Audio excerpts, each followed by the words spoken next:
সিংহায় ফুৎকার দেওয়ার পরে প্রত্যেকে তার অবস্থান থেকে দাঁড়ায় যাবে, রবের দিকে ছুটতে থাকবে। যেই জায়গায় বিচার হবে মানুষেরা ছুটতে থাকবে, কারো কোনো চিন্তা থাকবে না, অন্য কোনো টেনশন মাথার মধ্যে থাকবে না, ছুটতে থাকবে একদিকে। হাসরের ময়দানের অবস্থা এমন হবে, যেই ব্যক্তির কবরের মধ্যে আযাব হইতেছিল, হাসরের ময়দানের অবস্থা দেখেই সে কবরের আযাবের কথা ভুলে যাবে। ওই অবস্থা দেখা যার কবরে আযাব হচ্ছিল সে চিন্তা করবে যে আমি তো কবরেই ভালো ছিলাম। সে তখন বলবে, ক্বালু ইয়া ওয়াইলানা মান বা'আসানা মিন মারকাদিনা হাযা মা ওয়া'আদার রাহমানু ওয়া সাদাকাল মুরসালুন। তারা বলবে, হায় রে হায়, ইয়া ওয়াইলানা মান বা'আসানা মিন মারকাদিনা, আমাদেরকে আমাদের অবস্থান স্থল থেকে কে জাগায় দিল, কে তুলা দিল। এইবার মুমিনরা অথবা ফেরেশতারা জবাব দিবে, হাদা মা ওয়া'আদার রাহমানু ওয়া সাদাকাল মুরসালুন। কাফেররা তো চিন্তা করবে কবরেই তো ভালো ছিলাম। তখন মুমিন অথবা ফেরেশতারা জবাব দিবে, হাদা মা ওয়া'আদার রহমান, এই তো সেই দয়াময়ের প্রতিশ্রুত দিবস, যেই কিয়ামতের কথা আল্লাহ তাআলা আমাদেরকে জানিয়েছেন, প্রতিদান দিবস, মালিকি ইয়াউমিদ্দিন, ইয়াউমুল হাশ, ইয়াউমুল জাযা। এই তো সেই দিবস, যেই দিবসের সত্যায়ন রাসূলগণ করে গেছেন, এটা হলো সেই দিবস। এইবার কিয়ামত, ইয়াউমুল হাশর শুরু হবে। হাসরের এক একটা দিন কত বড়, আল্লাহ তাআলা বলেন, ইয়াউমান কানা মিকদারুহু 50,000 সানা। কিয়ামতের এক একটা দিনের মেয়াদ হবে দুনিয়ার 50,000 বছরের সমান। বিচার আচার হবে, সর্বশেষ মানুষ দুইটা ভাগে বিভক্ত হবে। আল্লাহ তাআলা বলেন, ফারিকুম ফিল জান্নাতি ওয়া ফারিকুম ফিস সাঈদ। একটা দল হবে জান্নাতি, আর একটা দল হবে জাহান্নামী। জান্নাতি যারা, তারা অনন্তকাল জান্নাতে থাকবে, ওটাই তাদের শেষ মঞ্জিল। আর যারা জাহান্নামে যাবে তাদের মধ্যে দুইটা গ্রুপ হবে। একটা গ্রুপ বেঈমান, তারা অনন্তকাল জাহান্নামী। আর একটা গ্রুপ থাকবে ইমানদার, তবে পাপী। দুনিয়ার মধ্যে পাপ কাজ করছে কিন্তু ঈমান নিয়ে মরতে পারছে। এই মানুষগুলা পাপের কারণে শাস্তি ভোগ করে ঈমানের কারণে একটা সময় তারাও জান্নাতে যাবে। এবার যারা জান্নাতি তারা অনন্তকালের জান্নাতি, যারা জাহান্নামী তারা অনন্তকালের জাহান্নামী। এটা হলো প্রত্যেকটা মানুষের শেষ স্টেপ, শেষ মঞ্জিল। যেই মঞ্জিলের শুরু আছে শেষ নাই, যেই মঞ্জিলের শুরু আছে শেষ নাই, অনন্তকাল চলতে থাকবে। এই যে অনন্তকালের সফলতা বিফলতা, এই সফলতা বিফলতা অর্জনের জায়গা হলো দুনিয়া, কিন্তু দুনিয়ার সময়টা সবচাইতে কম, ঠিক না? আল্লাহ রাব্বুল আলামিন সেই জন্য আমাদের প্রতি ইহসান করেছেন, দয়া করেছেন। এজন্য আল্লাহ তাআলা জানিয়ে দিয়েছেন, ও মুমিন, দুনিয়ার মধ্যে তুমি কি কাজ করলে সফল মুমিন হবা, আল্লাহ তাআলা আমাদেরকে জানায় দিয়েছেন। রাসূল আকরাম সাল্লাল্লাহু আলাইহি ওয়াসাল্লাম আমাদেরকে জানায় দিয়েছেন, যেই আয়াত সর্বপ্রথম সূরা আলে ইমরানের শেষ আয়াত, এই আয়াতের মধ্যে আল্লাহ তাআলা মুমিনকে 4টি গুণে গুণান্বিত হতে বলছে। যে মুমিন এই 4টি গুণে গুণান্বিত হবে, আল্লাহ জানায় দিয়েছে সেই মুমিন সফল মুমিন হয়ে যাবে।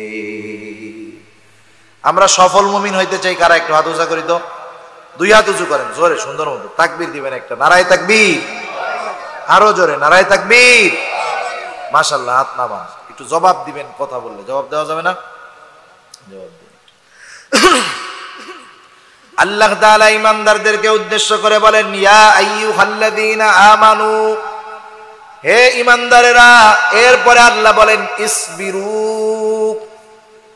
তোমরা সবর করো, ওয়াসাবিরু, সবরের উপরে অটল থাকো, ওয়ারাবিতু, সর্বদা জিহাদের জন্য প্রস্তুত থাকো। সর্বশেষ আল্লাহ বলেন ওয়াত্তাকুল্লাহ, আল্লাহ তাআলাকে ভয় করো। আমরা যদি আল্লাহকে জিজ্ঞাসা করি, আয় আল্লাহ, কেন এই 4টি গুণ আমরা অর্জন করব, আল্লাহ তাআলা কেমন জানি আমাদের প্রশ্নের জবাব দিয়ে বলেন, বান্দারে এই 4টা গুণ অর্জন করবা এই কারণে, লাআল্লাকুম তুফলিহুন, যাতে করে তুমি সফল মুমিন হতে পারো। তাহলে 1 নাম্বার গুণ হলো সবরের গুণ। আল্লাহ বলেন ইসবিরু, বান্দা সবর করো। আমরা তো সবর বলতে বুঝি শুধু বিপদ আপদ মুসিবতের মধ্যেই মনে হয় সবর, কিন্তু তাফসিরে মাআরিফুল কোরআন সহ যত প্রসিদ্ধ তাফসির আছে প্রত্যেকটা তাফসিরের মধ্যে সবরকে 3টি শাখায় বিভক্ত করা হয়েছে। সবরের প্রথম শাখা হলো, প্রথম প্রকার হলো সবরুন আলা তাআত, আনুগত্যের মধ্যে সবর। 2 নাম্বার প্রকার হলো সবরুন আনিল মাআসি, পাপাচারের ক্ষেত্রে সবর। 3 নম্বর সবর হলো সবরুন আনিল মাসায়েব, বিপদ আপদ মুসিবতের মধ্যে সবর। তার মানে বোঝা গেল সবর শুধু বিপদ আপদ মুসিবতের মধ্যে নয়, সবর ইবাদতের মধ্যেও আছে, সবর গুনার থেকে বাঁচার মধ্যেও আছে। 1 নম্বর সবর হলো সবরুন আলা তাআত, অর্থাৎ সবরুন আলাল ইবাদা, ইবাদতের মধ্যে সবর। আমরা দুনিয়াতে ছোট বড় যা ইবাদত করি, বলেন তো ইবাদতের একমাত্র হকদার কে? আরো জোরে বলেন কে? আরো জোরে বলেন কে? আল্লাহ। সবরুন আলাল ইবাদা, ইবাদতের মধ্যে সবর। ইবাদতের মধ্যে সবর তথা সবরওয়ালা ইবাদত কেমন করে হবে? কারণ কোন মানুষের ইবাদত যদি সবরওয়ালা ইবাদত না হয়, ওই ইবাদত আল্লাহর কাছে কবুল হয় না। বুজুর্গানে দিন মুফাসসিরিন ইকরাম বলেন সবরওয়ালা ইবাদত হলোই সুন্দর ইবাদত। এখন সুন্দর ইবাদত এটা আবার কি জিনিস? আমাদের সংজ্ঞায় সুন্দর হলো একরকম, আল্লাহর সংজ্ঞায় সুন্দর আর এক রকম। আমরা সুন্দর বলি কাকে? যেটা দেখে আমাদের চোখ জুড়িয়ে যায়, আত্মা তৃপ্ত হয়, সেটাকে আমরা সুন্দর বলি। যেমন একটা মেয়ের চেহারা সুন্দর, চামড়া সুন্দর, আমরা কি বলি যে মেয়েটার চেহারা সুন্দর, ছেলেটার চেহারা সুন্দর, বাড়িটা সুন্দর, গাড়িটা সুন্দর, চোখ জুড়ায়া যায়। কিন্তু আমাদের দৃষ্টিতে যা সুন্দর, অনেক ক্ষেত্রে কিন্তু আল্লাহর কাছে ওইগুলাই সুন্দর। আমাদের দৃষ্টিতে যেগুলা অসুন্দর, অনেক ক্ষেত্রে আল্লাহ তাআলার কাছে সেইটা সুন্দর। আমরা চামড়া, বাহিরের অবয়ব দেখে বলি এইটা সুন্দর। যদি এটা আমাদের সুন্দরের সংজ্ঞা হয়, আমাদের সংজ্ঞায় কিন্তু বেলাল রাদিয়াল্লাহু তাআলা আনহু সুন্দর না। কারণ উনি দেখতে কালো, চেহারার গড়ন গঠন ভালো না, ঠোঁটগুলা মোটা, দেখতেও ভালো লাগে না, চুলগুলা কোকড়া, আবার হলো বেটে, ইউথিপিয়ান লোক, আফ্রিকান লোক। এক কথায় একটা মানুষ অসুন্দর লাগার জন্য যা সব তার মধ্যে আছে। কিন্তু বলেন তো, দুনিয়ার মানুষের দৃষ্টিতে যদিও সে অসুন্দর, আল্লাহর কাছে কি বেলাল সুন্দর নাকি? আল্লাহর কাছে কি বেলাল সুন্দর? কত সুন্দর, কত দাম বেলালের আল্লাহ তাআলার কাছে। রাসূল আকরাম সাল্লাল্লাহু আলাইহি ওয়াসাল্লাম মেরাজে গিয়া জান্নাতে বেলালের পায়ের আওয়াজ শুনে আসছেন, অথচ বেলাল আছে দুনিয়ার মধ্যে। কেমন দাম, কেমন শান, কেমন মান আল্লাহ তাআলা দিয়েছে।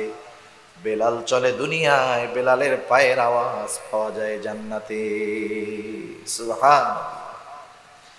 আল্লাহর সংজ্ঞায় সুন্দর হলো যার অন্তর সুন্দর, নিয়ত সুন্দর, কল্ব সুন্দর। এজন্য রাসূলুল্লাহ সাল্লাল্লাহু আলাইহি ওয়াসাল্লাম বলেন, ইন্নাল্লাহা লা ইয়ানজুরু ইলা সুওয়ারিকুম ওয়ালাকিন ইয়ানজুরু ইলা কুলুবিকুম ওয়া নিয়্যাতিকুম। আল্লাহর নবী বলেন, আল্লাহ তাআলা কারো সূরত দেখেন না, আল্লাহ দেখেন না কে কত সুন্দর, কার চামড়া কত সুন্দর, কার বংশ কত ভালো। আল্লাহ তাআলা সূরত দেখেন না, আল্লাহ কি দেখেন? ওয়ালাকিন ইয়ানজুরু ইলা কুলুবিকুম ওয়া নিয়্যাতিকুম। আল্লাহ তাআলা দেখেন কার অন্তর কেমন, আল্লাহ তাআলা দেখেন কার নিয়তটা কেমন। যার অন্তর পরিষ্কার আল্লাহ তাআলার কাছে সে হলো সুন্দর। আল্লাহ তাআলা তাহলে সুন্দর ইবাদত চান, সুন্দর ইবাদতই সবরওয়ালা ইবাদত। আল্লাহ অনেক ইবাদত চান না। আল্লাহ রাব্বুল আলামিন আদেশ করেছেন ইবাদতের, ওমা খালাকতুল জিন্না ওয়াল ইনসা ইল্লা লিয়াবুদুন। আল্লাহ তাআলা বলেন আমি মানুষ এবং জিনকে আমার ইবাদতের জন্য সৃষ্টি করেছি। আমরা জিজ্ঞাসা করলাম আয় আল্লাহ কত ইবাদত করব? আল্লাহ তাআলা বললেন ইবাদত অনেক লাগবে না, ইবাদত লাগবে সুন্দর ইবাদত। আল্লাহ তাআলা বলেন আল্লাযী খালাকাল মাউতা ওয়াল হায়াতা লিয়াবলুয়াকুম আইয়ুকুম আহসানু আমালা।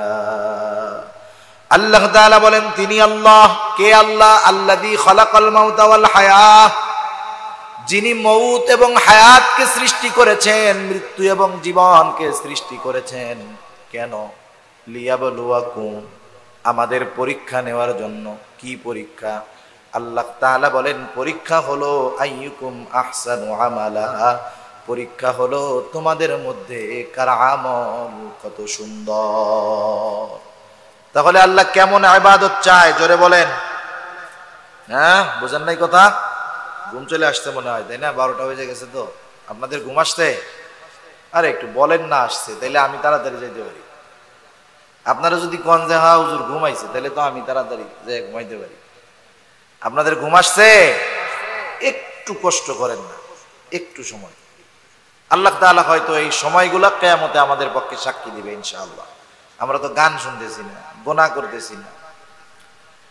আল্লাহ তাআলা সুন্দর ইবাদত চান। আর আল্লাহর নবী হাদিসে জানায় দিলেন আল্লাহ তাআলার কাছে কোনটা? যার অন্তর সুন্দর আল্লাহ তাআলার কাছে সে সুন্দর। তার মানে ইবাদতের সাথে অন্তরের একটা সম্পর্ক আছে। কথা বোঝা গেছে? ইবাদত যদি সুন্দর হতে হয় দুইটা জিনিস কম্পালসারি লাগবেই। এই দুইটা জিনিস বিহীন কোন ইবাদত সুন্দর হবে না। একটা যত বেশি হোক আর একটা যদি না থাকে হবে না, দুইটাই লাগবে। এর মধ্যে প্রথমটা হলো ইখলাস। ইবাদত সুন্দরের জন্য ইখলাসের দরকার। বলেন তো ইখলাসের অবস্থান কোথায়? ইখলাসের অবস্থান কোন জায়গায়? অন্তরে। অন্তরে। তাইলে সুন্দরের সাথে অন্তরের সম্পর্ক আছে। কত সুন্দর কথা! আল্লাহর নবী বলেন আখলিস দীনাকা ইয়াকফিকাল আমালুল কালিল। তোমার ঈমান পরিশুদ্ধ করো, অর্থাৎ তোমার ইখলাস পরিশুদ্ধ করো, নিয়ত পরিশুদ্ধ করো। তাইলে কি হবে? তোমার অল্প আমল নাজাতের জন্য যথেষ্ট হবে। তার মানে ইখলাস যদি ঠিক থাকে, নিয়ত যদি পরিশুদ্ধ থাকে, অল্প আমল আল্লাহর কাছে গ্রহণযোগ্য হয়ে যাবে। যে আমলের মধ্যে ইখলাস নাই ওইটা হলো জাল আমল। জাল আমল। দুনিয়াতে আমরা যত আমল করি সব আমল আল্লাহর সামনে হাজির করা হবে কিয়ামতের দিন। আমাদের আমলগুলা আল্লাহ তাআলার কুদরতি মেশিনে দিয়ে দেওয়া হবে। আল্লাহ রাব্বুল আলামিন শুধুমাত্র ওই আমলগুলাকে কবুল করবে, গ্রহণ করবে যে আমলগুলোর মধ্যে থাকবে ইখলাস। আল্লাহ তাআলা বলেন ওয়াকাদিমনা ইলা মা আমিলু মিন আমালিন ফাজআলনাহু হাবাআম মানসুরা। আল্লাহ তাআলার সামনে আমাদের সব আমলগুলাকে উপস্থিত করা হবে। ইখলাসবিহীন আমলগুলা আল্লাহ তাআলা ধূলিসাৎ করে দিবেন, ধ্বংস করে দিবেন। একটা মিসাল দিলে কথাটা বুঝতে সহজ হবে। মনে করেন সাতকানিয়া ব্যাংকের মধ্যে একজনে 1 লক্ষ টাকার একটা বান্ডিল নিয়ে গেছে, 1000 টাকার নোট। 1 লক্ষ টাকার বান্ডিল, সব টাকাগুলা নতুন। এখন তো ডিজিটাল জামানা, জাল টাকা এমন ভাবে বানায়, একজন বিচক্ষণ মানুষ যদি না হয় সে জাল টাকা বুঝতে পারে না এটা অরিজিনাল না আসল, বুঝতে পারে না। সে করলো কি, 1 লক্ষ টাকার বান্ডিলের মধ্যে 20টা দিয়ে দিল জাল নোট, কিন্তু সব একরকম, নাম্বারের সিরিয়াল ঠিক আছে। এবার ব্যাংকের ক্যাশিয়ারের কাছে নিয়ে ওই নতুন বান্ডিল দিয়া দিল। এখন তো সিস্টেম অন্যরকম, টাকা হাত দিয়ে গোনা লাগে না, ব্যাংকের মধ্যে মেশিন আছে। ওই মেশিন শুধু টাকা গণনা করে তা নয়, জাল টাকাও বাইর করে ফেলতে পারে, নির্ণয় করতে পারে। যখন ওই বান্ডিলটা মেশিনের মধ্যে দেওয়া হবে, টাকা গুনবে আর দেখবে আসল না নকল। এবার হঠাৎ করে মেশিনে সিগন্যাল দিয়ে দিল যে এই যে একটা জাল টাকা। ক্যাশিয়ার চিন্তা করলো ভুলে অনাকাঙ্ক্ষিত ভাবে একটা দুইটা আসতে পারে, গ্রাহককে ফেরত দিয়ে দিব, শেষ।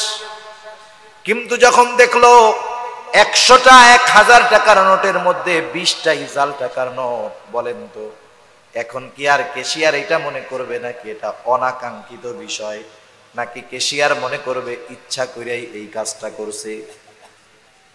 ইচ্ছা করে এই কাজটা করেছে। ক্যাশিয়ার পুলিশকে ইনফর্ম করবে, পুলিশ এসে লোকটাকে আটক করবে। বলেন তো ওই যে 20টা 1000 টাকার জাল নোট, ওই জাল নোটগুলা ব্যাংক কর্তৃপক্ষ রেখে দিবে নাকি নষ্ট করে ফেলবে? কি করবে? নষ্ট করে ফেলবে। শুধু তাই না, ওই লোকটা জাল টাকা বহন করার অপরাধী হিসাবে সাব্যস্ত হবে, শাস্তি হবে। অনুরূপভাবে জাল আমল যারা করবে, আমলগুলাকে ওই টাকার মতো ধ্বংস করে দেওয়া হবে, আমলগুলাকে টাকার মতো ধ্বংস করা হবে। জাল টাকা বহনকারীকে শাস্তি যেমন দেওয়া হলো, জাল ইবাদতকারীকে অনুরূপ শাস্তি দেওয়া হবে। সেজন্য আমাদের ইবাদত সুন্দরের জন্য 1 নম্বরে দরকার ইখলাস, তো আল্লাহ তাআলার সন্তুষ্টি। আমি আমার জিন্দেগীর ছোট বড় সব আমল করব কার সন্তুষ্টির জন্য? জবান খুলে বলেন। আল্লাহ তাআলাকে দেখানোর জন্য, আল্লাহর সন্তুষ্টির জন্য করব। 2 নম্বর বিষয় হলো প্রত্যেকটা ইবাদতের মধ্যে লাগবে সুন্নাত। কারণ দুনিয়াতে এমন কোন ইবাদত নাই যে ইবাদতের মধ্যে সুন্নাত নাই। আমরা মনে করি সুন্নাত তো সুন্নাত, অনেক সময় বলেন এই সুন্নাত বাদ দে, এটা না পড়লে গুনাহ নাই, এরকম বলে না, যে সুন্নাত মাঝে মধ্যে ছাড়া যায়। কিন্তু সব সুন্নাত সুন্নাত না, কিছু সুন্নাত ফরজ আছে। যেমন পবিত্র কোরআনুল কারীমের মধ্যে আল্লাহ তাআলা নামাজের আদেশ করেছে। নামাজ হলো ইসলামের 5টি ভিত্তির দ্বিতীয় অবস্থান। ঈমান আনার পরে সবচাইতে গুরুত্বপূর্ণ ইবাদত হলো নামাজ। আল্লাহ তাআলা কোরআনুল কারীমের মধ্যে আদেশ করেছেন ওয়াকিমুস সালাহ, নামাজ কায়েমের ব্যাপারে আল্লাহ তাআলা বারবার আমাদেরকে তাগিদ দিয়েছেন। এখন নামাজ পড়তে বলছেন আল্লাহ, কিন্তু কেউ যদি চিন্তা করে আমি শুধুমাত্র কোরআন থেকে নামাজ ফজরের 2 রাকাত যেইভাবে পড়ি শুধু কোরআন থেকে বের করব, রাসূলের সুন্নাতের মধ্যে যাব না, হাদিসের মধ্যে যাব না, ওই লোকটা যদি সারা দুনিয়ার মুফাসসির সাহেবদেরকে এই দায়িত্ব দেয়, ও দুনিয়ার মুফাসসিরেরা আপনাদের দায়িত্ব হলো ফজরের 2 রাকাত সুন্নাত নামাজ পবিত্র কোরআন থেকে বের করতে হবে, কিয়ামত হয়ে যাবে তবুও 2 রাকাত ফজরের সুন্নাতের পদ্ধতি বের করতে পারবে না। কিন্তু আল্লাহর নবী জানায়া দিলেন, শোনো আল্লাহ তাআলা নামাজের আদেশ করেছে, কিন্তু নামাজ কিভাবে পড়বা? নবী বলেন সল্লু কামা রাআইতুমুনি উসাল্লি। এই যে নামাজ আমরা যেভাবে পড়ি এটা রাসূলের সুন্নাত, কিন্তু এই সুন্নাত না ফরজ? জোরে বলেন ফরজ। তাহলে এখানে সুন্নাতবিহীন আমি নামাজই পড়তে পারবো না। কোরআনুল কারীমের মধ্যে হজের কথা আছে, যাকাতের কথা আছে। কেউ যদি হজ করতে চায় নবীর থেকে শিখতে হবে। তাহলে এই যে পদ্ধতিটা সুন্নাতটা এটা হলো ফরজ। তার মানে কিছু সুন্নাত ফরজ, ওয়াজিবের মধ্যেও আছে কিছু সুন্নাত ওয়াজিব, কিছু সুন্নাত আছে যেটা সুন্নাত, কিছু সুন্নাত আছে যেগুলা এমন বিষয় মুবাহ কাজ, ওইগুলার মধ্যেও যদি সুন্নাত পদ্ধতিতে করা হয় ওই মুবাহ কাজগুলাও আমল নামায় সওয়াব হিসাবে যোগ হয়ে যায়। দুনিয়াবি কিছু কাজ আছে যেগুলা করলেও সওয়াব নাই, না করলেও গুনাহ নাই। মনে করেন একজন লোক সে ভাতই খায় না, ভাত না খাইলে কি জীবনে একটা সগীরা গুনাহ হবে? বলেন তো, সগীরা গুনাহ হবে? জীবনেও সগীরা গুনাহ হবে না। খাইলে যে তার অনেক সওয়াব হবে বিষয়টা তাও না। তাহলে এই খাবারটা খাইলে সওয়াব নাই, না খাইলে গুনাহ নাই, কোনো সমস্যা নাই। কিন্তু এই খাবারটা খাইতে গিয়ে সে যদি সুন্নাহ পদ্ধতি অবলম্বন করে, সুন্দর মতো মাথাটা ঢাকে, সুন্নাত পদ্ধতিতে বসে, দস্তরখান বিছায়, বিসমিল্লাহ বলে খানা শুরু করে, ডান দিক দিয়ে খানা খায়, দোয়া যদি ভুলা যায় আবার দোয়াটাকে পড়ে। এইভাবে করে প্লেটটাকে ভালো মতো চেটে খায়। খানার শেষে আল্লাহর প্রশংসা করে, আলহামদুলিল্লাহ বলে। তাহলে এই যে খাবারটা ছিল, খাইলে সওয়াব হইতো না, না খাইলে গুনাহ হইতো না। শুধুমাত্র সুন্নাত তরিকায় খাওয়ার কারণে এই খাওয়াটা তার আমলনামায় সওয়াব হিসাবে যোগ হয়ে যায়।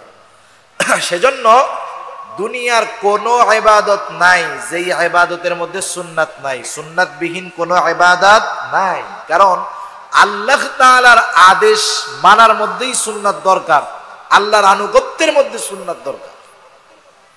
আল্লাহ তাআলা আমাদেরকে আদেশ করলেন, কুল আতিউল্লাহ ওয়া আতিউর রাসূল।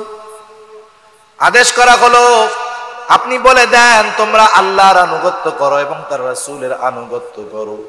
আনুগত্য কার করা যায়? যাকে দেখা যায়। আমরা প্রশ্ন করলাম, আয় আল্লাহ আপনাকে দেখি নাই, তাহলে আপনার আনুগত্য কিভাবে করব? আল্লাহ তাআলা আরেক জায়গায় আমাদের প্রশ্নের জবাব দিয়ে জানিয়ে দিলেন, বান্দা মাইয়ুতিইর রাসূল ফাকাদ আতা আল্লাহ। যে রাসূলের আনুগত্য করলো, অর্থাৎ রাসূলের সুন্নাতকে মেনে চললো, সে আমি আল্লাহর আনুগত্য করলো। সুবহানাল্লাহ। তাহলে এই দুইটা জিনিস যখন আমার ইবাদতের মধ্যে চলে আসবে, ছোট হোক আর বড় হোক, এই ইবাদত হবে সুন্দর সবরওয়ালা ইবাদত। দ্বিতীয় প্রকারের সবর হলো সবরুন আনিল মাআসি, গুনার ক্ষেত্রে সবর তথা গুনার থেকে বেঁচে থাকার মধ্যে সবর। আফসোস, এমন একটা জামানা আমাদের এখন চলতেছে, একটা সময় গুনাহ করাটা কঠিন ছিল, এখন গুনার থেকে বাঁচাটা কঠিন। ঠিক কিনা বলেন? বরং এখনের অবস্থা হলো আপনি গুনার কাজ করবেন, আপনার জন্য অনুমতি সহজ। অনেক ক্ষেত্রে আপনি দ্বীনের কাজ করবেন, আপনার জন্য অনুমতি পাওয়াটা কঠিন। ঠিক কিনা? আজকে সমাজ তো এমন একটা অবস্থার দিক ধাবিত হইতেছে, গুনাহ করার জন্য একটা সময় গুনার কাছে যাওয়া লাগতো, কিন্তু এখন গুনাহ করার জন্য আর গুনার কাছে যাওয়া লাগে না, বরং মানুষেরা এখন গুনাহ পকেটে পকেটে নিয়ে ঘুরতে পারে। মোবাইলের মধ্যে গুনাহ আছে, এটা নিয়ে সুন্দর মতো নামাজ পড়তেছে। মোবাইলের মধ্যে গুনাহ আছে, কতজন না জানি এই গুনাহ পকেটে নিয়ে বাইতুল্লাহ জিয়ারত করতেছে। গুনাহ কোন জায়গায় পৌঁছায় গেছে? মানুষ যখন গুনাহ করে, পাপ করে, পাপ করতে করতে করতে করতে গুনাহ করতে করতে এমন একটা অবস্থায় সে চলে যায়, তার চরিত্র জানোয়ারের চাইতেও খারাপ হয়ে যায়, চতুষ্পদ জানোয়ারের চাইতে সে খারাপ হয়ে যায়। সমাজে যত পাপ দেখি, পরকিয়া, অবৈধ সম্পর্ক, গোনা, গান, বাদ্য, এই সবগুলা একসময় মানুষকে চূড়ান্ত ধ্বংসের দিকে নিয়ে যায়। গোনা মানুষের মনুষ্যত্বকে নষ্ট করে দেয়, গোনা মানুষের বিবেকের দরজায় তালা লাগায় দেয়। ঠিক কিনা বলেন? এরকম অহরহ অসংখ্য ঘটনা আমাদের সামনে আছে। যেমন গত কয়েকদিন আগে, গতকাল বৃহস্পতিবার, তার আগের বৃহস্পতিবার সারা বাংলাদেশে আলোড়ন সৃষ্টি হয়ে গেছে একটি ঘটনা। কিশোরগঞ্জের করিমগঞ্জ থানায় একটা মেয়ে, তার নাম হলো মাইশা। মেয়েটার বয়স 17 কিংবা 18 বছর। মেয়েটা একটা মহিলা মাদ্রাসায় পড়ে, মেশকাত জামাতে পড়ে, আর 1 বছর পড়লে মেয়েটা মাওলানা হয়ে যাবে, আলেমা হয়ে যাবে। মেয়েটার বাবা চাকরির সুবাদে বাড়ির বাহিরে থাকেন, বাড়িতে থাকেন না, মা বাড়িতে একা থাকে। মেয়ে সকালে মাদ্রাসায় চলে যায় আর আসরের সময় মাদ্রাসা থেকে ফিরে। এই টোটাল সময়টা মা থাকে একা। কিন্তু মানুষের অনুপস্থিতির সুযোগে, স্বামীর অনুপস্থিতির সুযোগে, মেয়ের অনুপস্থিতির সুযোগে এইবার ওই মা তার ফুফাতো ভাইয়ের সাথে পরকীয়ার সম্পর্কে জড়ায় গেল। মেয়েটা বুঝতে পারলো যে তার মা এরকম একটা জঘন্য অপকর্মে লিপ্ত হয়ে যাচ্ছে। মেয়েটা চিন্তা করলো, মাকে এই বিষয়টা একাকী নিরিবিলি বুঝাতে হবে, তাহলে হয়তো আমার মা এই পাপ কাজ, এই গর্হিত কাজ থেকে ফিরে আসবে। মেয়েটা এবার মাকে বুঝাইলো, মা এটা বড় গর্হিত কাজ, এমন কাজ আল্লাহর কাছে যেমন খারাপ, নিন্দনীয়, গর্হিত কাজ, সমাজের মানুষের কাছেও এটা একটা গর্হিত, নিন্দনীয় কাজ। মায়ের কল্যাণে মাকে যখন মেয়ে এই কথাগুলা বলল, মায়ের ভালো চাওয়া, মায়ের কল্যাণ চাওয়া মেয়ের মৃত্যুর কারণ হয়ে দাঁড়িয়ে গেল। কারণ বিবেকের দরজায় যখন তালা মেরে দেয়, খতামাল্লাহু আলা কুলুবিহিম, অন্তরের মধ্যে যখন আল্লাহ খাতেম মাইরা দেয়, মোহর মাইরা দেয়, তখন আর কোরআনের কথা, ভালো কথা, দ্বীনের কথা তখন আর ভালো লাগে না, ঠিক কিনা বলে? এরকম দিলের মধ্যে মোহর লাইগা গেছে এমন মানুষ সমাজে আছে না নাই বলেন তো? কতজন আছে যাদের দিলে মোহর লেগে গেছে, তারাই ইসলামকে উঠায় দিতে চায়। রাষ্ট্র ধর্ম ইসলাম তাদেরই ভালো লাগে না। যাদের দিলের মধ্যে মোহরাঙ্কিত হয়ে গেছে, তাদের এই বিসমিল্লাহ শব্দটা ভালো লাগে না, ঠিক কিনা বলেন? মেয়ের মা পাপ করতে করতে তো দিলের মধ্যে মোহর লেগে গেছে, এখন তো ভালো কথা আর ভালো লাগবে না। এইবার ফুফাতো ভাইয়ের সাথে দুইজনে মিলে প্ল্যানিং করলো, প্ল্যান সাজাইলো। আমাদের পরকীয়ার অন্যতম বড় বাধা হলো আমাদের এই মেয়ে, কি করবা, দুনিয়াতে আর রাখা যাবে না। দুইজনে মিলে সিদ্ধান্ত নিল, বৃহস্পতিবার মেয়েটা মাদ্রাসা থেকে আসরের পূর্ব মুহূর্তে ঘরে ফিরছে। আগের থেকেই সিদ্ধান্ত, ঘরে ঢোকার সাথে সাথে ঘরের দরজাটা আটকায় দেওয়া হলো। এইবার মা আর মায়ের ফুফাতো ভাই দুইজনে মিলে মেয়েটাকে চেপে ধরলো, মেরে ফেলতো তাও তো ভালো ছিল। যেই মেয়েকে গর্ভধারণ করেছে ওই মহিলা নিজে সহযোগিতা করলো নিজের ফুফাতো ভাইকে, নিজের মেয়েকে ধর্ষণ করতে। মায়ের সহযোগিতায় মেয়েকে ধর্ষণ করলো মার ফুফাতো ভাই। এরপরে দুইজনে মিলে মেয়েটাকে মেরে ফেললো। চিন্তা করে দেখেন তো, একটা মা এই ধরনের কাজ সন্তানের সাথে কখন করতে পারে, যখন ওইটা কুকুরের চাইতেও নিকৃষ্ট হয়ে যায়। আরে কুকুর ওইগুলার চাইতে অনেক ভালো। একদিন এক রাস্তার মধ্যে অ্যাক্সিডেন্ট করে একটা বিড়াল না কুকুর জানি মারা গেছে। হাইওয়ের মধ্যে রোড পার হতে গিয়ে বাচ্চাটা মারা গেছে। মেইন রোডের মধ্যে গাড়ি চলাচল করতেছে, বাচ্চাটা মারা গেছে, সাথে বাচ্চার মা কুকুরটা না বিড়ালটাও আছে। গাড়ি চলতেছে, তার ওইদিকে কোনো নজর নাই। সে তার ওই মৃত বাচ্চাটাকে ওই গাড়ি চলাচলের রাস্তার মধ্যে পাহারা দিতেছে।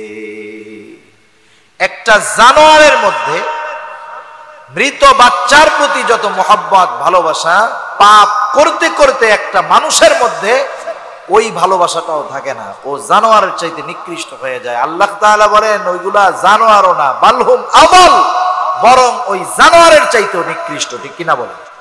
সমাজ তো আজকে দিন যাচ্ছে এমন পাপের দিকে ধাবিত হইতেছে, কত আধুনিক আধুনিক নতুন নতুন পাপ আমরা দেখতেছি।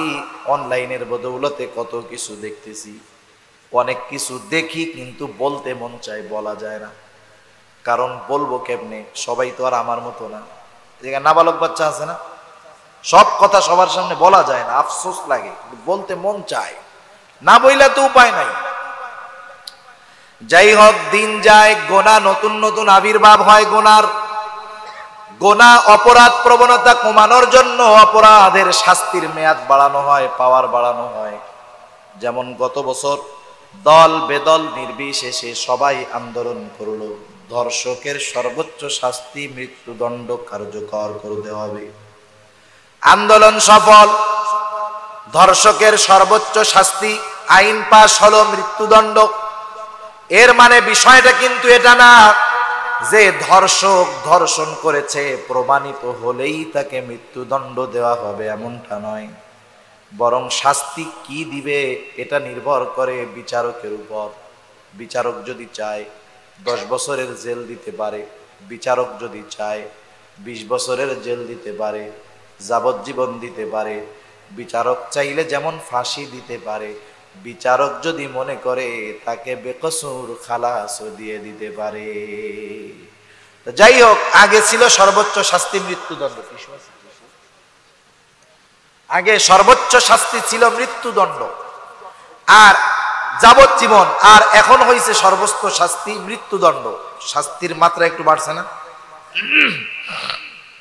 শাস্তির মাত্রা বাড়ায়। ধর্ষণ তো আর নির্মূল হয় নাই। ধর্ষণ নির্মূল হয়েছে? এখনো সমাজে আছে, অপরাধ চলতেছে।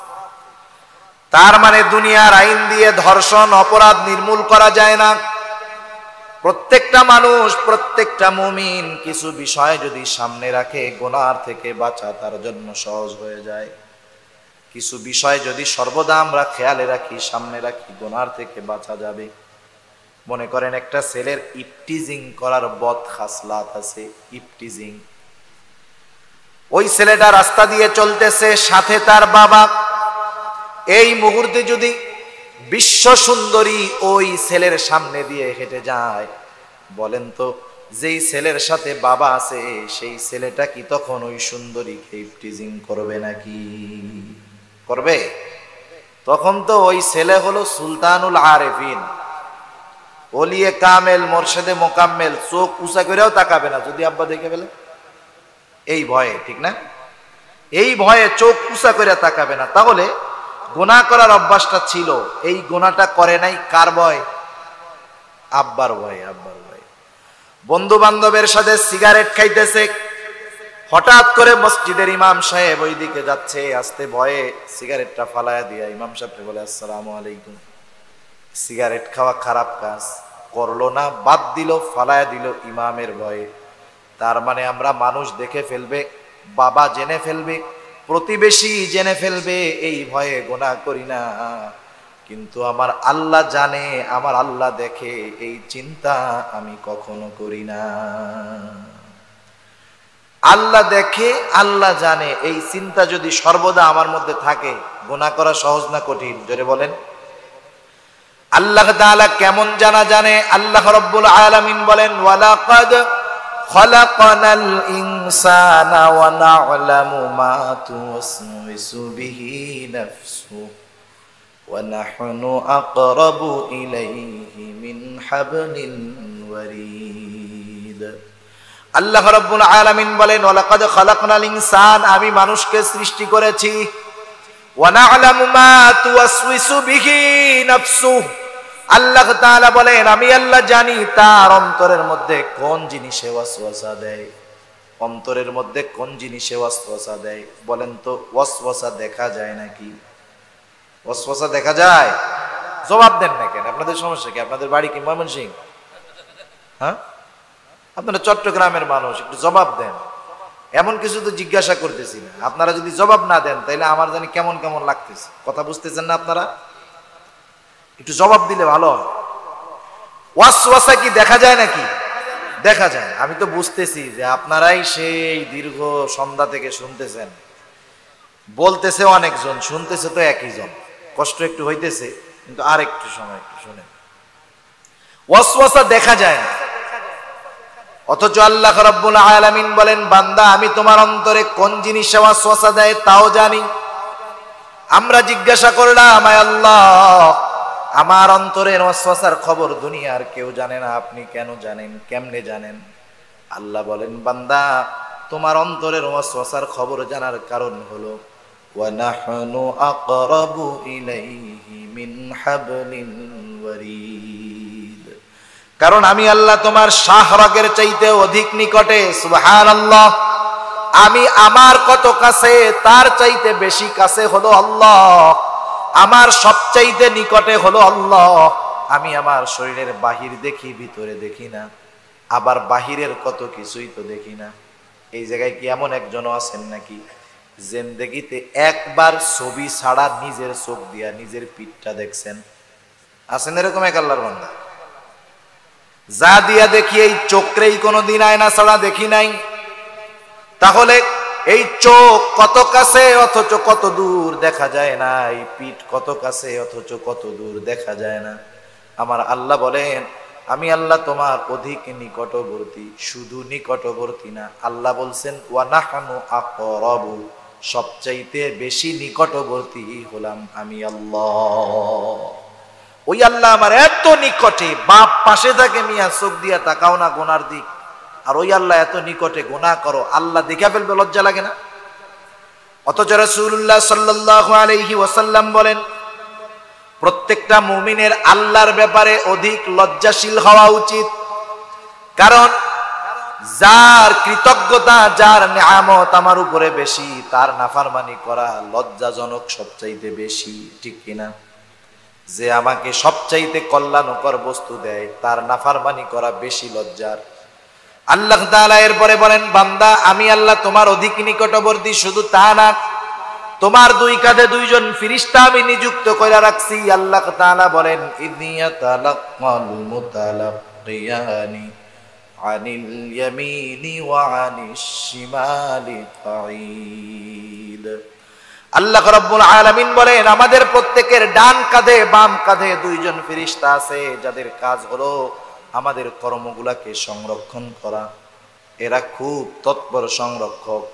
এদের ব্যাপারে আল্লাহ তাআলা আর এক জায়গায় বলেন, কিরামান কাতিবিনা ইয়ালামুনা মা তাফআলুন। কিরামান কাতিবিন, সম্মানিত লেখকদ্বয় জানে তোমরা কি আমল করো। আরেকজন ফেরেশতা আছে, আল্লাহ তাআলা তার ব্যাপারে বলেন, মা ইয়ালফিযু মিন কাউলিন ইল্লা লাদাইহি রাকীবুন আতীদ। আমাদের সাথে সদা তৎপর একজন ফেরেশতা আছে যে আমাদের কথাগুলোকে সংরক্ষণ করে। একটা মানুষ যখন বালেগ হয়, বালেগ হওয়ার সাথে সাথে ওই তিনজন ফেরেশতা তাদের খাতা কলম নিয়ে বসা যায়, রেকর্ড করার জন্য প্রস্তুত হয়ে যায়। সে যখন যেখানে যায় এই তিনজন সর্বদা তার সাথে থাকে। একটি মুহূর্তের জন্য সে তারা আলাদা হয় না। ওই লোকটা যখন মৃত্যুবরণ করে তারপরে তারা আলাদা হয়। তার মানে তুমি গুনাহ করতেছো, আমি গুনাহ করতেছি, সাথে আল্লাহ দেখতেছে, তিনজন ফেরেশতা আছে, সর্বদা এরা আমাদের সাথে আছে। আমাদের অঙ্গ প্রত্যঙ্গগুলো আমাদের গুনার ব্যাপারে সাক্ষী হয়ে যাচ্ছে। কিয়ামতের ময়দানে তারা আল্লাহর কাছে আমাদের ব্যাপারে বলে দিবে। এই চিন্তা গুনাহ করার সময় যদি সামনে রাখা হয়, বারবার বারবার যদি সামনে আনা হয়, আশা করা যায় একটা সময় গুনার থেকে সবর করা সহজ হয়ে যাবে। এছাড়া আল্লাহর ভয় ছাড়া, এই চিন্তা ছাড়া, দুনিয়ার আইন দিয়ে, সিসি ক্যামেরা দিয়ে, প্রশাসন দিয়ে পাপ অন্যায় গুনাহ থেকে ফেরানো যাবে না। তৃতীয় নম্বর সবরের প্রকার হলো বিপদ আপদ মুসিবতের মধ্যে সবর। মুমিনের জিন্দেগিতে বিপদ আপদ আসবে, এটা হলো মুমিনের পরীক্ষা। আমরা তো মনে করি শুধু পরীক্ষা, বিপদ আপদ মুসিবতই পরীক্ষা, টাকা পয়সা ধন দৌলত মনে হয় পরীক্ষা নয়, কিন্তু ওইগুলোও পরীক্ষা। আল্লাহ তাআলা কোরআনুল কারীমের মধ্যে বলেন, কুল্লু নাফসিন যায়িকাতুল মাউত ওয়া ইন্নামা কুল্লু নাফসিন যায়িকাতুল মাউত ওয়া নাবলুকুম বিশ-শাররি ওয়াল খাইরি ফিতনা। আল্লাহ রাব্বুল আলামিন বলেন, প্রতিটি প্রাণকে মৃত্যুর স্বাদ আস্বাদন করতেই হবে। ওয়া নাবলুকুম, আমি তোমাদের পরীক্ষা নিব, বিশ-শাররি ওয়াল খাইর, মন্দ এবং ভালোর দ্বারা, কল্যাণ এবং অকল্যাণের দ্বারা। তার মানে যারা টাকা পয়সা সম্পদের মধ্যে আছে, সুখ স্বাচ্ছন্দ্যে আছে, ওরাও পরীক্ষার মধ্যে আছে। আর যারা অভাব অনটনের মধ্যে আছে, ওই মানুষগুলাও পরীক্ষার মধ্যে আছে। কিন্তু অভাব অনটন, বিপদ আপদ মুসিবতের পরীক্ষাটা একটু কঠিন কঠিন মনে হয়। সেজন্য আল্লাহ তাআলা আমাদেরকে জানায় দিলেন, বান্দা আমি আল্লাহ তোমাদেরকে বিপদ আপদ মুসিবত দিয়ে পরীক্ষা নিব। আল্লাহ তাআলা বলেন, ওয়ালা নাবলুওয়ান্নাকুম বিশাইইম মিনাল খাউফি ওয়াল জু'i ওয়া নাকসিম মিনাল আমওয়ালি ওয়াল আনফুসি ওয়াস সামারাত। আল্লাহ তাআলা বলেন, ওয়ালা নাবলুওয়ান্নাকুম, আমি অবশ্যই অবশ্যই তোমাদের পরীক্ষা নিব। আমরা জিজ্ঞাসা করলাম, আয় আল্লাহ পরীক্ষা নিবেন, কোন কোন বিষয়ের পরীক্ষা নিবেন? আল্লাহ তাআলা একটা সাজেশন আমাদেরকে দিয়ে দিলেন। আল্লাহ তাআলা বলেন, ইমানদার বান্দারে, পরীক্ষার একটা পদ্ধতি হলো বিশাইইম মিনাল খাউফ, শত্রুর ভীতির দ্বারা, ভয়ের দ্বারা তোমাদের পরীক্ষা নেওয়া হবে। ওয়াল জু', ক্ষুধা তথা অভাব দারিদ্রতার মাধ্যমে তোমাদের পরীক্ষা নেওয়া হবে। ওয়া নাকসিম মিনাল আমওয়াল, মালের ক্ষতির মাধ্যমে তোমাদের পরীক্ষা নেওয়া হবে। ব্যবসা করতে জন্য তুমি টাকা ইনভেস্ট করেছো, লস হয়ে যাবে, চোরে নিয়ে যাবে, ডাকাতে নিয়ে যাবে, ছিনতাইকারী নিয়ে যাবে, মালের লসের মাধ্যমে পরীক্ষা নেওয়া হবে। ওয়াল আনফুস, জানের জীবনের ক্ষতির দ্বারা পরীক্ষা নেওয়া হবে। এই জান জীবনের ক্ষতি হতে পারে তোমার নিজের, হতে পারে তোমার প্রিয়জনের, হতে পারে তুমি দুর্ঘটনায় অ্যাক্সিডেন্ট করে হাত হারায় ফেলছো, চোখ হারায় ফেলছো, পা হারায় ফেলছো, এটাও তোমার জন্য পরীক্ষা। হতে পারে তোমার চোখের সামনে তোমার কলিজার টুকরা সন্তানকে দুনিয়া থেকে নিয়ে যাওয়া হবে, এটাও তোমার জন্য পরীক্ষা। এরপরে আল্লাহ তাআলা বলেন ওয়াসসামারাত, ফসলের ক্ষতির মাধ্যমে পরীক্ষা নেওয়া হবে। এই পরীক্ষায় উত্তীর্ণ কারা? বিপদ আপদ মুসিবতে অবিচল থাকবে যারা। বিপদ আপদ মুসিবত আসলে কি করণীয়? তাইলে কি অসুস্থ হয়ে গেছি চিকিৎসা করাবো না, বিপদে পড়ছে টাকা লাগবে, কারো কাছে কি টাকা ধার চাইতে যাব না? না, বিষয়টা এমন। আল্লাহর রাসূল বলেন তোমরা অসুস্থ হলে চিকিৎসা করাও, এটা রাসূলের সুন্নাত। বিপদ আপদ মুসিবতে বৈধ পন্থায় বিপদ থেকে নিষ্কৃতি পাওয়ার চেষ্টা করা, এটা সবরের বহির্ভূত কোনো বিষয় নয়। কিন্তু সমস্যা তো তখন কখন যখন বিপদ হইছে সাথে সাথে কইয়া বসে শাহজালালের দরবারে 10টা মুরগি মান্নত। আছে না এরকম? বিপদ একটা দিছে, আগেই কয় আল্লাহ বিপদটা দূর করলে ওই মাজারে দিমুনে। বিপদ তো তখন, এটা তো ঈমান যাওয়ার কারণ হয়ে যাবে, এই কাজ করা যাবে। আল্লাহ তাআলা শিখায়া দিয়েছেন বিপদ আপদ মুসিবতে কি করবে মুমিন। আল্লাহ তাআলা বলেন বিপদ আপদ মুসিবতে সাহায্যের প্রয়োজন। আল্লাহ বলেন ইয়া আইয়ুহাল্লাযীনা আমানুস্তাঈনু বিস-সাবরি ওয়াস-সালাহ। আল্লাহ তাআলা বলেন হে ঈমানদারেরা, ইস্তাঈনু, আমি আল্লাহর কাছে তোমরা সাহায্য চাও। বিপদ আপদ মুসিবতেই তো সাহায্যের প্রয়োজন। আল্লাহ তাআলা বলেন ইস্তাঈনু, আমি আল্লাহর কাছে সাহায্য চাও। কিভাবে সাহায্য চাইবা? আল্লাহ তাআলা বলেন সাহায্য চাওয়ার মাধ্যম হলো দুইটা, বিস-সাবরি ওয়াস-সালাহ, সবর এবং সালাতের মাধ্যমে আমি আল্লাহর কাছে তোমরা সাহায্য চাও। বিপদে পড়েছো, অসুস্থ হয়েছো, চিকিৎসা করাবা, এটা সুন্নাত। কিন্তু চিকিৎসক এবং চিকিৎসার উপরে তোমার ইয়াকিন থাকবে না। তোমার ইয়াকিন হবে এই রোগ থেকে নিষ্কৃতি দিতে পারেন যিনি, তিনি কে। মাঝে মধ্যে যারা হসপিটালে যান দেখবেন খেয়াল কইরা, একটা যুবক গভীর রাতে নামাজ পড়তেছে, নামাজ শেষ করে দীর্ঘ সময় দোয়ার মধ্যে কান্নাকাটি করতেছে, কান্না শেষ। একজন যে প্রশ্ন করলো যুবক রে, রাত 2টার সময় মানুষ সবাই ঘুম, এত রাত্রে তুমি কার জন্য দোয়া করো, এত কান্নাকাটি কেন করো? সে জবাবে বলল চাচা অথবা ভাই, দোয়া করছি আমার বাবাকে আমি অপারেশন থিয়েটারের মধ্যে ঢুকায় দিয়ে আসছি। আমার বাবা অপারেশন থিয়েটারে আছে, অপারেশন চলতেছে, আমি আল্লাহর কাছে দোয়া করেছি, চাচা আপনিও দোয়া কইরেন আল্লাহ তাআলা জানি অপারেশনটাকে সাকসেসফুল করে দেয়। আপনাদেরকে যদি জিজ্ঞাসা করি যুবকটা কি বলল, আল্লাহর কাছে একটু দোয়া কইরেন আল্লাহ জানি অপারেশনটা সাকসেসফুল করে দেয়। অপারেশন কি আল্লাহ করতেছে নাকি? অপারেশন করে কে? ডাক্তার। তাহলে ডাক্তার ট্রিটমেন্ট করে, কিন্তু সাকসেস করে কে? এটাই হলো সবর এবং সালাতের সমন্বয়। প্রত্যেকটা বিপদে যখন এই দুইটা জিনিস মুমিন ঠিক রাখে, বৈধ পন্থায় বিপদ থেকে বাঁচার চেষ্টা করে আর সালাতের মাধ্যমে আল্লাহর কাছে সাহায্য চায়, আল্লাহ তাআলা বলেন মুমিন রে, তখন তো তুমি শুধু মুমিন থাকো না, আমি আল্লাহ তাআলা তোমাকে প্রমোশন দিয়ে দে। আল্লাহ প্রমোশন দেয়।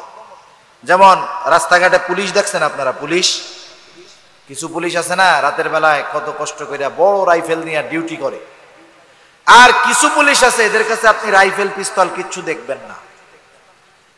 ওই পুলিশ আর ওই পুলিশের মধ্যে তফাৎ আছে। উনি হলো ডিআইজি, উনি হলো অ্যাডিশনাল ডিআইজি, এসপি, উনি হলো পুলিশের আইজি। আইজিও পুলিশ, ডিআইজিও পুলিশ, আর ওই যে টহল দেয় বড় রাইফেল নিয়ে কনস্টেবল, সেও পুলিশ। দুই পুলিশ কি এক নাকি? তফাৎ আছে না নাই? রাইফেল বড় বইলা যে উনি বড় পুলিশ তা না, ওনার কাছে রাইফেল নাই বিদায় উনি যে ছোট পুলিশ তাও না। অনুরূপ ভাবে দুইজনই পুলিশ, কিন্তু দুই পুলিশ সমান নয়। একজন তো ভিভিআইপি ফ্যাসিলিটি পায়, আর একজন নুন আনতে পান্তা ফুরায়, ঘুষ না খাইলে কাম শেষ, ঠিক না? যদি অবৈধ পথে অবলম্বন না করে অনেক সময় সংসার চলে না। অবস্থাটা এরকম, যেই মুমিন বিপদ আপদ মুসিবতে আল্লাহর কাছে সবর এবং সালাতের মাধ্যমে সাহায্য চায়, সেই মুমিন আর সাধারণ মুমিন সেম কোয়ালিটির নয়। যেই মুমিন সবরওয়ালা মুমিন সালাতের সাথে সবর এবং সালাতের মাধ্যমে আল্লাহর কাছে সাহায্য চায়, আল্লাহ তাআলা ওই মুমিনের উপাধি দিয়ে দেয় সবের। আর আল্লাহ তাআলা এর পরপরই বলেন ইন্নাল্লাহা মা'আস সাবিরিন। সুবহানাল্লাহ। বুঝের কথা, এগুলো বুঝের কথা। তো মনে করেন প্রথমে আল্লাহ ডাক দিছে ইমানদাররে, হে ইমানদারেরা ইস্তাঈনু বিস-সাবরি ওয়াস-সালাহ, তোমরা সবর এবং সালাতের মাধ্যমে আমি আল্লাহর কাছে সাহায্য চাও। ঠিক আছে, চাইলে কি হবে? আল্লাহ তাআলা বলতে পারতেন যে তোমরা যদি সবর এবং সালাতের সাথে সাহায্য চাও তাহলে ইন্নাল্লাহা মা'আল মুমিনিন, আল্লাহ তাআলা মুমিনদের সাথে আছে। আল্লাহ এই জায়গা মুমিন বলেন নাই, প্রথমে মুমিন বলে সম্বোধন করে এই দুইটা মাধ্যমে আল্লাহর কাছে সাহায্য চাইতে বললেন এবং বুঝাইলেন যে মুমিন সবর এবং সালাতের মাধ্যমে আমি আল্লাহর কাছে সাহায্য চাবে, সে শুধু মুমিন থাকবে না, সে সবের মুমিন হয়ে যাবে। সুবহান। যেমন সামনে আপনাদের চেয়ারম্যান ইলেকশন আসতেছে না, প্রত্যেকটা চেয়ারম্যানের তো ওর বাপ মার রাখা একটা নাম আছে, বাপ মা অনেক মোহব্বত করে নাম রাখছে। চেয়ারম্যান হওয়ার পরে আপনি যদি তারে ডাক দেন, ও আব্দুর রহিম, আপনার উপরে খুশি হবে। কত বড় সাহস, আমি এই ইউনিয়নের চেয়ারম্যান, আমার নাম ধরে ডাকছে, ওরে কত বড় সাহস। কিন্তু আপনি যদি তারা ডাক দেন, ও চেয়ারম্যান সাহেব, দেখবেন মুস্কি একটা হাসি দিয়া, গলাটার এরকম ঝাঁকি দিয়া, জি চাচা বলেন, ভালো আছেন। বাপে যেই নাম রাখছে এই নাম ধইরা ডাকলেও খুশি হয় না, চেয়ারম্যান একটা উপাধি, এটা দিয়ে ডাকলে খুশি হয়। তার মানে কি বোঝা গেল? উপাধি এটারও দাম আছে, ঠিক না? আল্লাহ তাআলা মুমিনের উপাধি দিলেন সাবের মুমিন। আর বিপদ আপদ মুসিবতে ওই দুইটা মাধ্যম অবলম্বন যেই মুমিন করবে সে তো সবের মুমিন। তার ব্যাপারে আল্লাহ তাআলা বলেন ওয়াবাশশিরিস সাবিরিন। আল্লাহ তাআলা বলেন, হাবিব আপনি ওই ধৈর্যশীল মুমিনদেরকে সুসংবাদ দেন তথা জান্নাতের সুসংবাদ জানায় দেন। আর 10টা মিনিট সময় নিব, কষ্ট হচ্ছে আপনাদের, আমি চেষ্টা করতেছি সংক্ষেপে সবগুলা শেষ করার জন্য। প্রত্যেকটা জিনিসের প্রাথমিক কিছু আলামত থাকে। একজন মুমিন, সে যে সবের মুমিন, এর আলামতটা কি? আল্লাহ রাব্বুল আলামিন সেই আলামত বর্ণনা করার সাথে সাথে সুসংবাদ কোন ধরনের মুমিনদের জন্য আল্লাহ তাআলা বলেন। আল্লাহ বলেন সুসংবাদ ওই সমস্ত ধৈর্যশীল মুমিনদের জন্য। তারা কারা? আল্লাহ বলেন তারা হলো আল্লাযীনা ইযা আসাবাতহুম মুসিবা ক্বালু ইন্না লিল্লাহি ওয়া ইন্না ইলাইহি রাজিউন। সুসংবাদ ওই সমস্ত ধৈর্যশীল মুমিনদের জন্য, তারা যখন কোনো বিপদে পতিত হয় অথবা তাদের উপরে যখন কোনো বিপদ আপদ মুসিবত আসে, তারা হতাশ হয় না, অবিচল থাকে। বিপদের খবর তাদের কাছে আসলে তারা বলে ইন্না লিল্লাহ, নিশ্চয়ই আমরা আল্লাহর জন্যই, ওয়া ইন্না ইলাইহি রাজিউন, আবার নিশ্চয়ই আমরা আল্লাহর কাছেই ফিরে যাব। তার মানে বিপদ আপদ মুসিবতে এই দোয়াটা পড়তে হবে, শিখায়া দিল কে? অনেক মানুষ জানে না। এক লোক মসজিদ থেকে বের হইছে, বাইরে দেখে জুতা নাই, জুতা নাই, জোরে কইতেছে ইন্না লিল্লাহ। আরেকজন কানের কাছে এসে কয়, কাকা কে মারা গেল রে? কারে বেটা, কেউ মরে নাই, আমার জুতা হারাই গেছে। জুতা হারাইলেও কি এই দোয়া পড়তে হয় নাকি? কেন? বলে আমি তো এতকাল জানি মানুষ মরার দোয়া এটা, আপনি আবার স্যান্ডেল হারাইলো এই দোয়া পড়া শুরু করলেন। অনেক মানুষই এটারে মানুষ মরার দোয়াই মনে করে, বিষয়টা তা না। সকল ছোট বড় বিপদ আপদ মুসিবতে এই দোয়া আমাদেরকে পড়তে হবে, শিখাই দিছে কে? আমি স্যান্ডেল পাই না ইন্না লিল্লাহ, একটু খোসা লাগছে ইন্না লিল্লাহ, ব্যথা পাইছি ইন্না লিল্লাহ, প্রয়োজনীয় জিনিস পাইতেছি না ইন্না লিল্লাহ, ক্ষুদ্র থেকে ক্ষুদ্রতীত যত ছোট মুসিবত হোক ইন্না লিল্লাহ আমরা পড়ব। এবার একটা ঘটনা আর একটা হাদিস বলে আলোচনা শেষ। রাসূল আকরাম সাল্লাল্লাহু আলাইহি ওয়াসাল্লামের একজন সহধর্মিনী, তার নাম হলো উম্মে সালামা। উম্মে সালামা রাদিয়াল্লাহু তাআলা আনহা রাসূল আকরাম সাল্লাল্লাহু আলাইহি ওয়াসাল্লামের সাথে বিবাহের পূর্বে ওনার স্বামীর নাম ছিল আবু সালামা। আবু সালামার সাথে ওনার সংসার জিন্দেগি খুব ভালোভাবে অতিবাহিত হচ্ছে। আল্লাহ তাআলা ওনাদেরকে দুইটা সন্তানও দিয়েছে। আশেপাশের অন্যান্য কোনো আত্মীয় স্বজনের সাথে তেমন সম্পর্ক নাই, স্বামী স্ত্রী আর সন্তানদের পরিবার। উম্মে সালামা রাদিয়াল্লাহু তাআলা আনহা বলেন, আমি ঘরে আমার সন্তান এবং স্বামীর সম্পদ রক্ষণাবেক্ষণের দায়িত্বে নিয়োজিত থাকতাম, আর আমার স্বামী আবু সালামা বাহিরে গিয়ে উপার্জন করতেন এবং রাসূলুল্লাহর দরবারে গিয়ে যা কিছু শিখে আসতেন বাসায় এসে আমাকে সেটা আবার শিখায়া দিতেন। এইভাবে আমাদের জিন্দেগি চলতেছে, আমরা খুব সুখী পরিবার। একদিন আবু সালামা রাসূলুল্লাহর দরবার থেকে ফিরলেন। আজকে আবু সালামার চেহারাটা হাস্য উজ্জ্বল দেখা যায়। আমি জিজ্ঞাসা করলাম, ও আবু সালামা, আজকে আপনার চেহারাটা এত হাস্য উজ্জ্বল দেখা যায় কেন? আবু সালামা বলল, ও উম্মে সালামা, আল্লাহর রাসূল আজকে আমাদেরকে বিশেষ একটা আমল শিখায়া দিছে। যত বড় বিপদ আপদ মুসিবত হোক না কেন, ওই আমলটা যে করবে আল্লাহ তাআলা তাকে বিপদ থেকে উদ্ধার করবে। শুধু উদ্ধার করবে তা নয়, ওই বিপদের কারণে সে যা হারিয়েছে তার চাইতে উত্তম জিনিস আল্লাহ তাআলা তাকে দিয়ে দিবে। উম্মে সালামা রাদিয়াল্লাহু তাআলা আনহা দোয়াটা শিখা রাখলেন।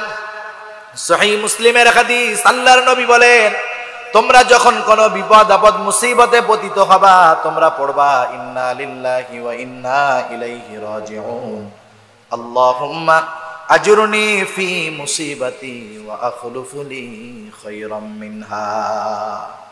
উম্মে সালামা দোয়াটা শিখা রাখছেন। ইতিমধ্যে উহুদের যুদ্ধের দামামা বেজে গেল। সবার সাথে আবু সালামা যুদ্ধের ময়দানে চলে গেল। এক বর্ণনা যুদ্ধের ময়দানে শহীদ হয়ে গেছে, আর এক বর্ণনা প্রচন্ড রকমের আহত হলো আবু সালামা।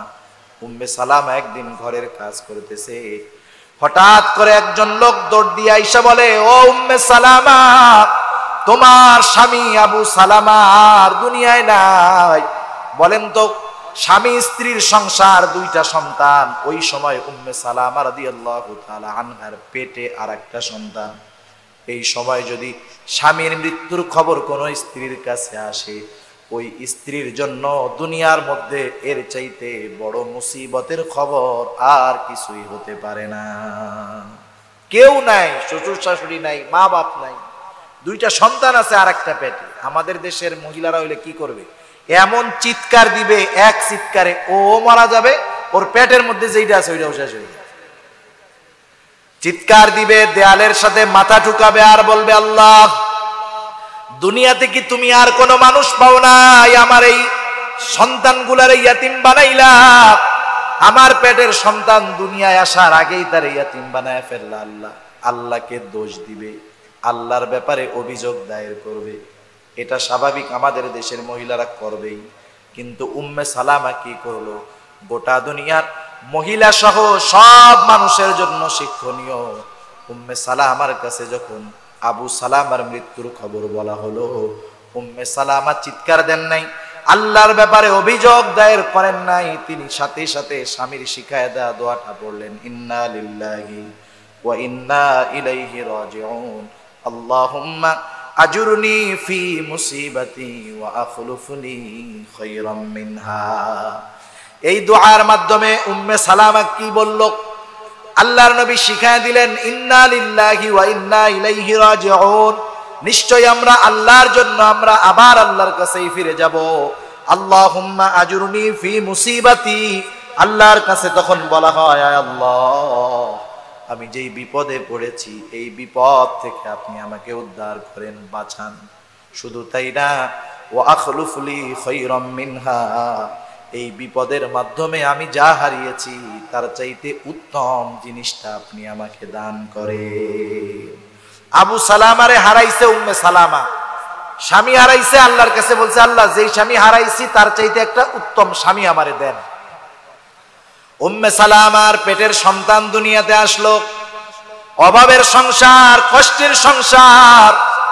বিভিন্ন জন উম্মে সালামাকে বিবাহের প্রস্তাব দেয়। উম্মে সালামা রাদিয়াল্লাহু তাআলা আনহা বলেন, যারা প্রস্তাব দেয় তাদের কাউকে আমার কাছে আমার মৃত স্বামী আবু সালামার চাইতে উত্তম মনে হয় নাই, কিন্তু আমি তো আল্লাহর কাছে আবু সালামার চাইতে উত্তম স্বামী চাইছি।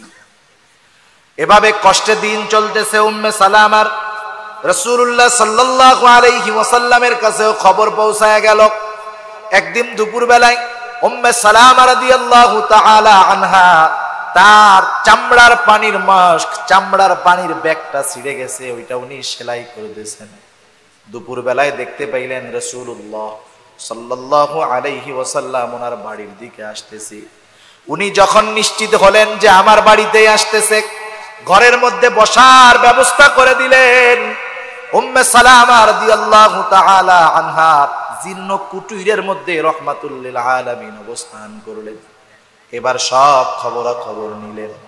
উম্মে সালামা রাদিয়াল্লাহু তাআলা আনহা তার সব কষ্টের কথা রাসূলুল্লাহ সাল্লাল্লাহু আলাইহি ওয়াসাল্লামকে জানালেন। কথা শেষ। এবার রাসূলুল্লাহ সাল্লাল্লাহু আলাইহি ওয়াসাল্লাম উম্মে সালামা রাদিয়াল্লাহু তাআলা আনহাকে বিবাহের প্রস্তাব দিলেন। আল্লাহর নবী বিবাহের প্রস্তাব দিয়েছে। উম্মে সালামা রাদিয়াল্লাহু তাআলা আনহা একজন লজ্জাশীলা মহিলা। লজ্জা হলো নারীর ভূষণ। যেই নারীর লজ্জা চলে যায় সে সব কিছু করতে পারে।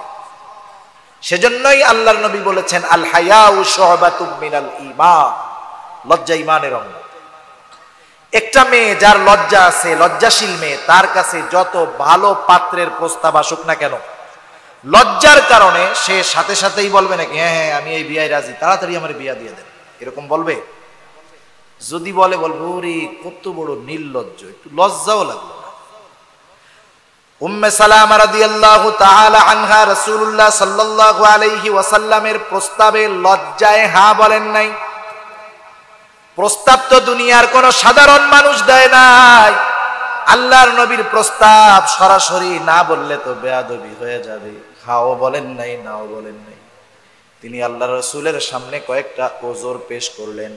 তিনি বললেন ইয়া রাসূলুল্লাহ, আমি অতিশীল লজ্জা একজন মহিলা, অতি লজ্জাবতী একজন মহিলা হতে পারে আমার এই অতি লজ্জা আপনার কষ্টের কারণ হবে। দ্বিতীয়ত আমার তো বয়স অনেক হয়ে গেছে। তৃতীয়ত আমার 3টা সন্তান আছে। আমার বিবাহের পরে এই 3টা সন্তানের অবস্থা কি হবে?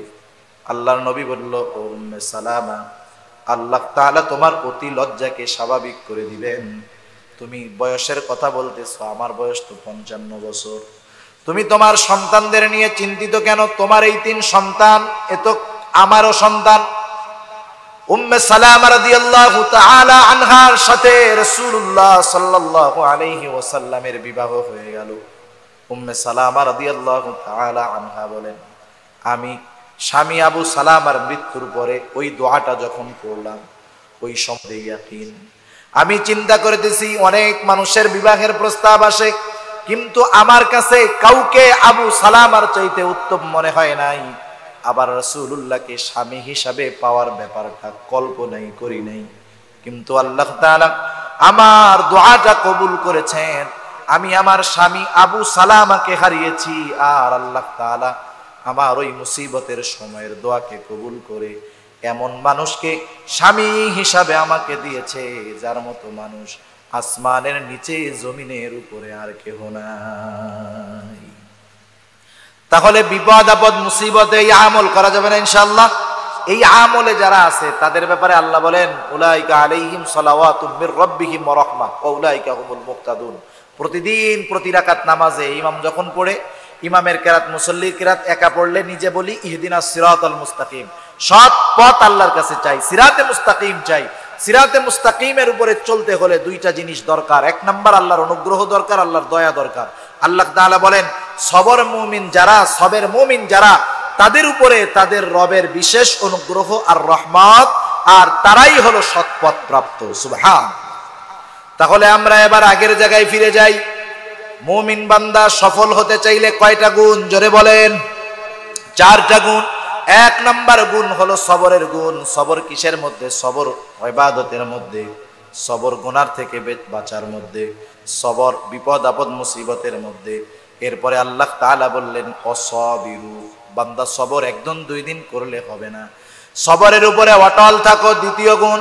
3য় গুণ হলো আরাবিতু, সর্বদা জিহাদের জন্য প্রস্তুত থাকো। 4র্থ গুণ আল্লাহ তাআলা বলেন মুত্তাকুল্লাহ, আল্লাহ তাআলাকে ভয় করো। ও মুমিন, এই চারটি গুণে কেন তুমি নিজেকে গুণান্বিত করবা? কারণ লাআল্লাকুম তুফলিহুন, এই চার গুণে তুমি গুণান্বিত হবা এই জন্য, যাতে করে তুমি সফল মুমিন হতে পারো। আল্লাহ তাআলা আমাদের সবাইকে সফল মুমিন হওয়ার তৌফিক দান করুক। সবাই বলি আমিন। দুজোরে বলেন না আমিন। ওয়া আখিরু দাওয়ানা আলহামদুলিল্লাহি রাব্বিল আলামিন।